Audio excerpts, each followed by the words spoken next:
What's good, everybody? You know what time it is, man. UFC Paris this weekend. I'm here to give my full card picks and breaking down the fights.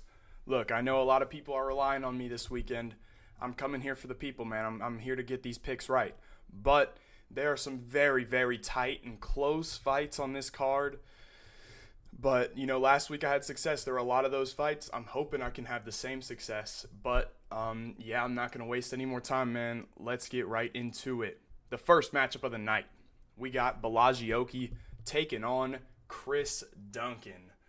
This is an interesting fight. First of all, Bolaji is coming in at a minus 220 favorite. I don't know if I can get behind that. Now, look, I think Bolaji is a great striker. He is extremely powerful, explosive, great body shots. I love the way he works the body. To me, in this fight, do I think he is the better striker? I do. My issues with Bolaji is his takedown defense, as well as his volume. I don't like his volume at all. He doesn't throw a ton, but when he lands, the guy is extremely, extremely powerful. It's a very close fight. When I look at the other side, Chris Duncan, I believe he is coming off a loss. Let me check this real quick. Yeah, he's coming off the loss to Manuel Torres. He had success. He landed a big shot, but ultimately got taken down, I believe, by Manuel Torres. Look, Chris Duncan, I'm not high on Chris Duncan one bit.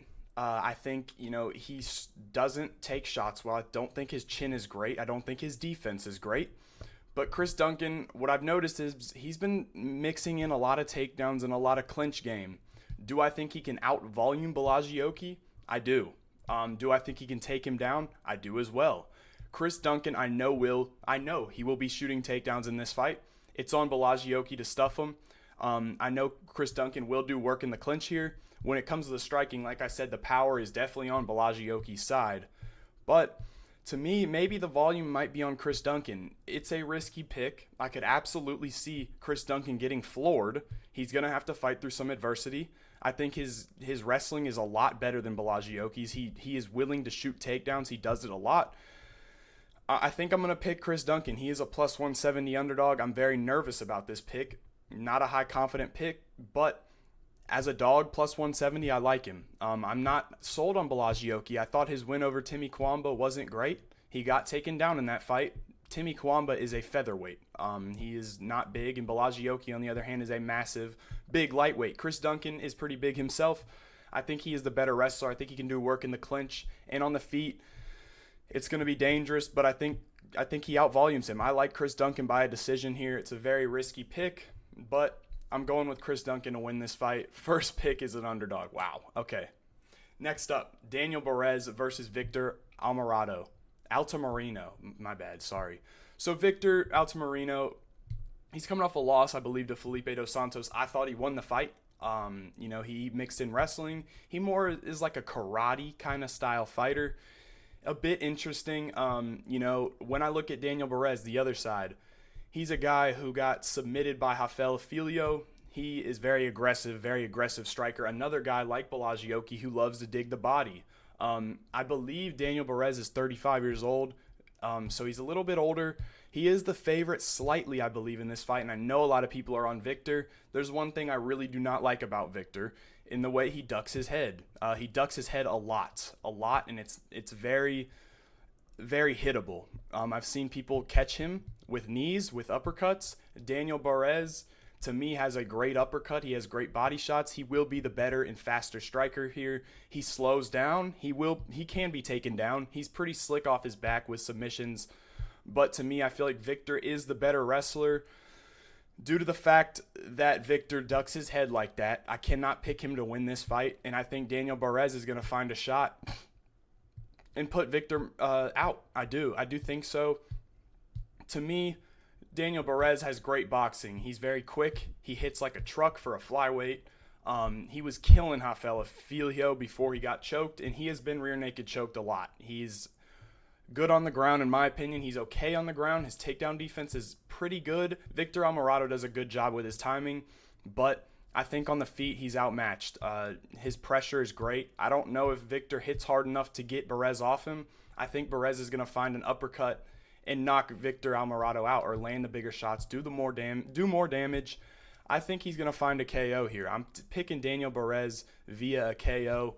It's another close fight, man. I could see it going both ways, but I think the side of Daniel Barez is better due to the fact that Victor ducks his head a lot, and I hate that, man. I hate that. It's a very big flaw. I think Daniel Barez is a good enough striker to get it done and, hurt Victor and put him out. Next up, I'm sorry for this. It's a little fucked up. Sorry about that. It's going to be like that for the next ones, but Taylor Lapilus taking on Vince Morales. Okay, to me, this is a pretty easy pick. I like Taylor Lapilus here. Victor Morales has struggled with guys who are decorated kickboxers. He's gotten his legs beat the fuck up. Jonathan Martinez beat his legs up, beat his calf up, as well as Chris Gutierrez, so both Factory X guys who worked that.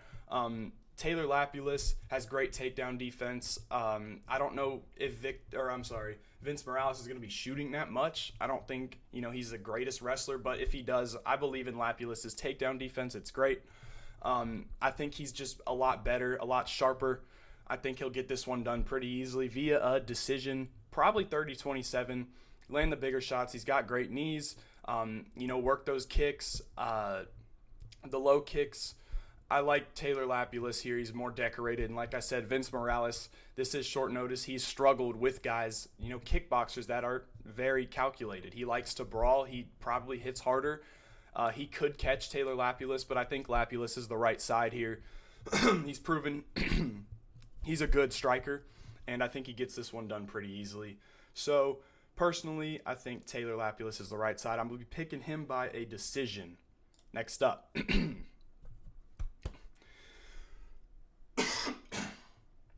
Sorry.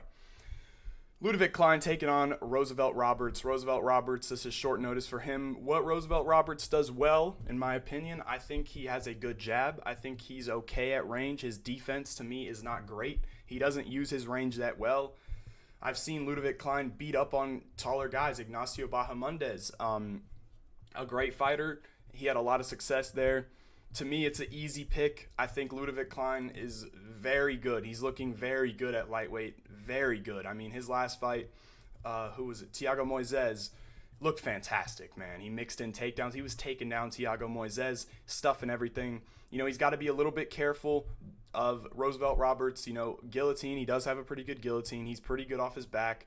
But I think if it's just stays standing, Ludovit Klein won't have an issue closing that distance and probably knocking Roosevelt Roberts out. I don't know how many opportunities this guy's going to get at the UFC.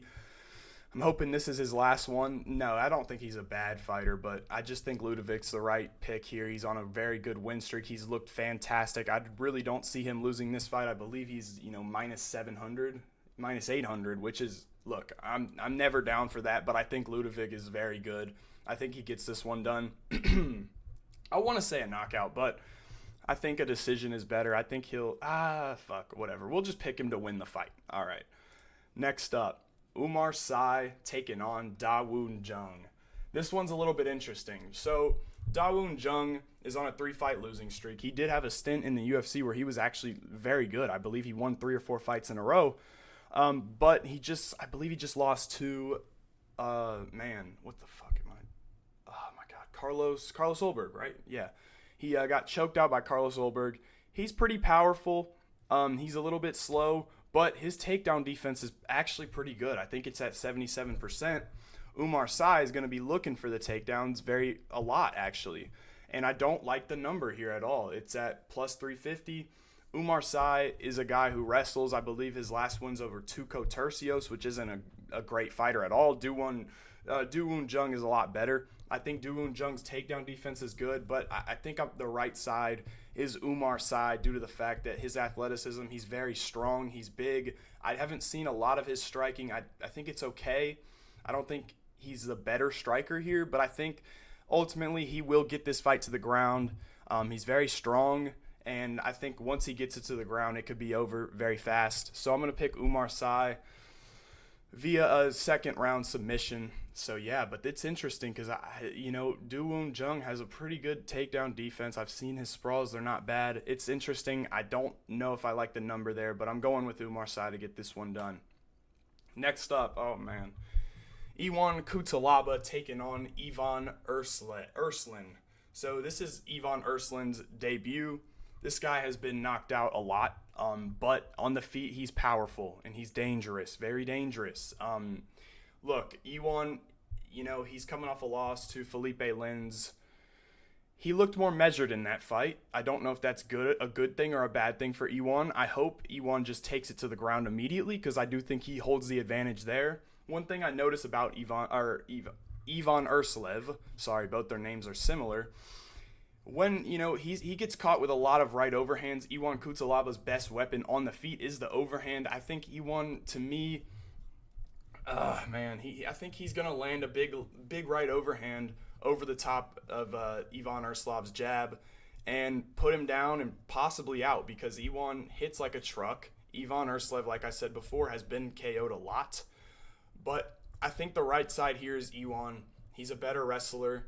I wouldn't say he's a better striker, but I think if he lands a big overhand, it could be lights out. I really hope Ivan just takes him down.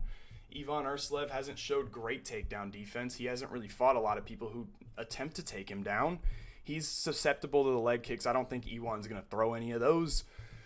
But I think Ivan's the right spot. He has the UFC experience. He hasn't looked great. He's a very low IQ fighter, kind of reckless. But I think he gets this one done. I trust him a little bit more, which is crazy saying that I trust Ivan Cutelaba because, this guy is hard to trust. But I think he's the right spot here. I think the takedowns are going to be there for him. As far as the right overhand, I do think he will connect with that, and I think he will put him out. I'm picking Ivan Cutelaba by a KO. I just hope he comes in with a decent game plan and just takes him down. But a fight that I'm definitely staying away from in terms of gambling. I don't. Maybe I'll play the Ivan KO, but fuck, bro. The money line's not there. He's not a guy you can trust. But I'm picking him to win this fight. Should be a banger. Should be reckless, but I could definitely see Ivan getting fucking floored. But I'm hoping he gets this one done. I'm picking him to win this fight via KO. Next up, Firas Ziam taking on Matt Frevola.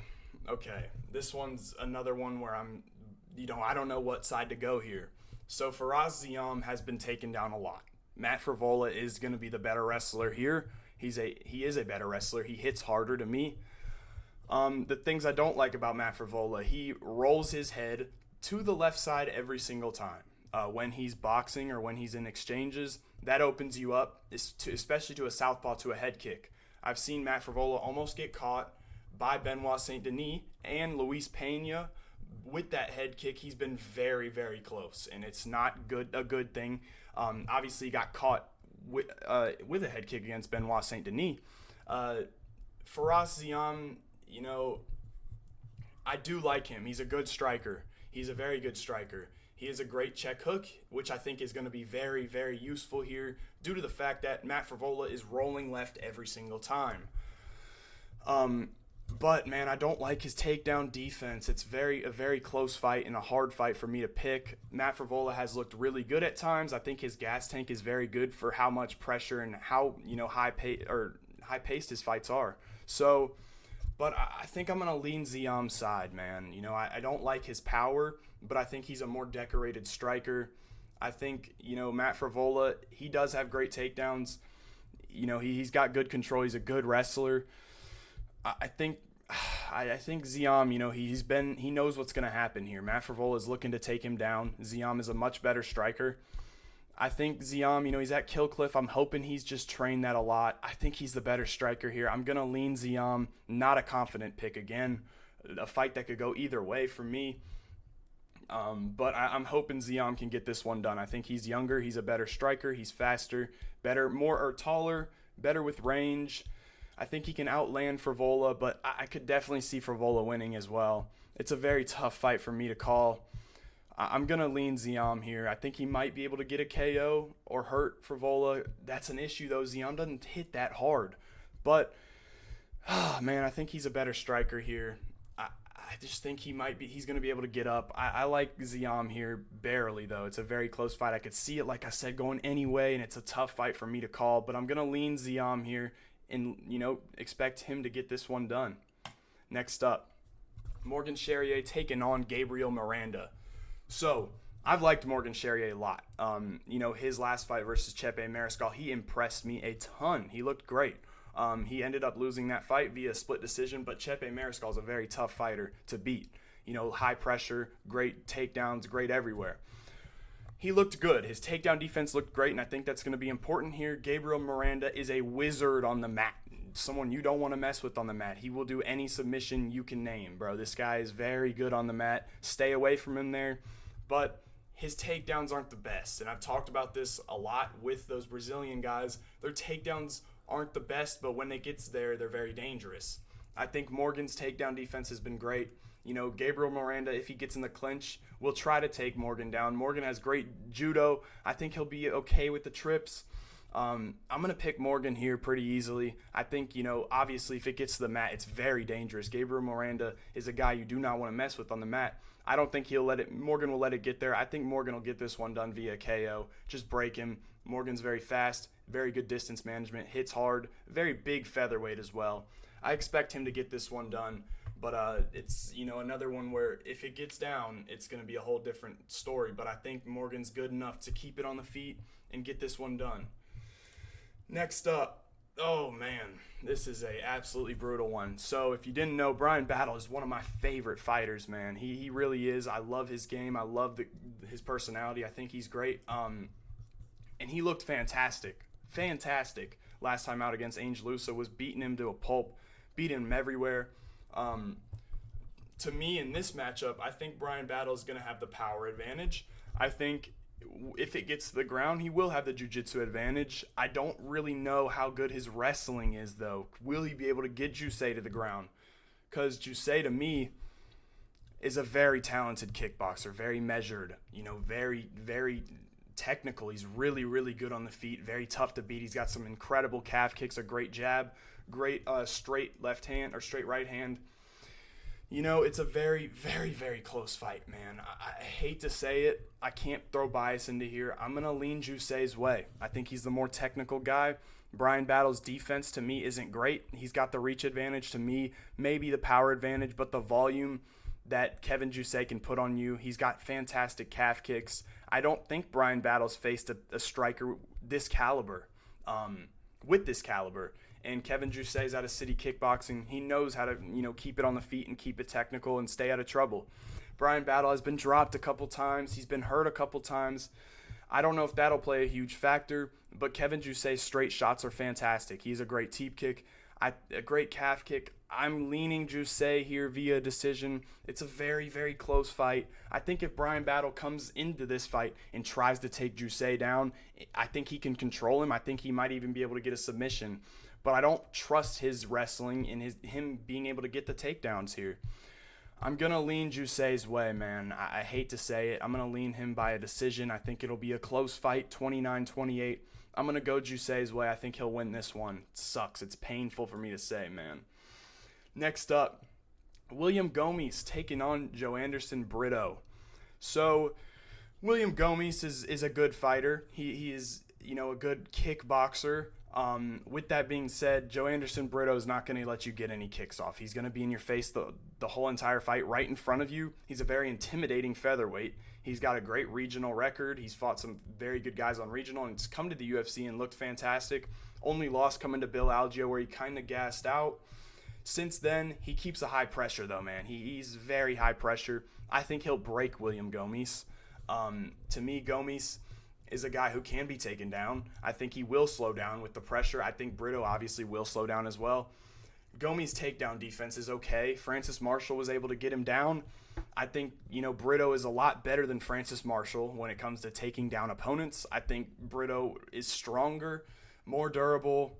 He hits harder, and he's going to break William Gomis in my opinion. I think he'll find a finish here. I'm leaning towards a sub. I think, Brito's fantastic on the ground. He kicks the shit out of your legs. He doesn't give a fuck. He's just going to kick you as hard as he can. He did it versus Jack Shore, just kicked his leg. Jack Shore was checking the kicks. He didn't give a fuck, just kept doing it. He's very relentless and aggressive. I like how he fights, man. He's going to be a tough guy to beat for anybody. I think Brito gets this one done, man. I'm trusting him.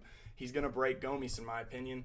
I believe by the second round, it'll be wraps. Brito will get him to the ground and lock up a submission. So I'm going to pick Joanderson Brito via a submission. Next up, Nassourdine Imavov taking on Brendan Allen. Nassourdine Imavov is coming in at a hefty favorite here. Do I understand it? Kind of.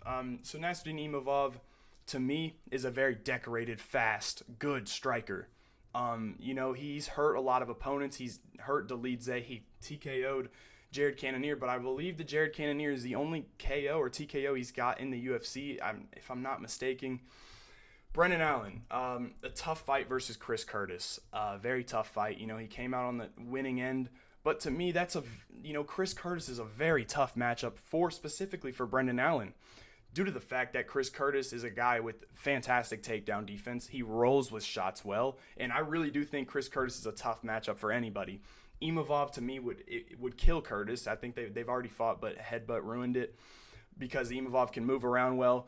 Brendan Allen does not move around that well. He is a little bit chinny, but I'm telling you, man, if this guy can get you to the ground, he is one of the best. I think a top 2 grappler in middleweight. I think Khamzat and Brendan Allen are the best grapplers in middleweight. If this guy has you on the ground, on your back, you're in trouble. You're not going to get up. I know Imavov is sneaky with submissions. I know he has pretty good takedown defense. He finds himself in the clinch way too much.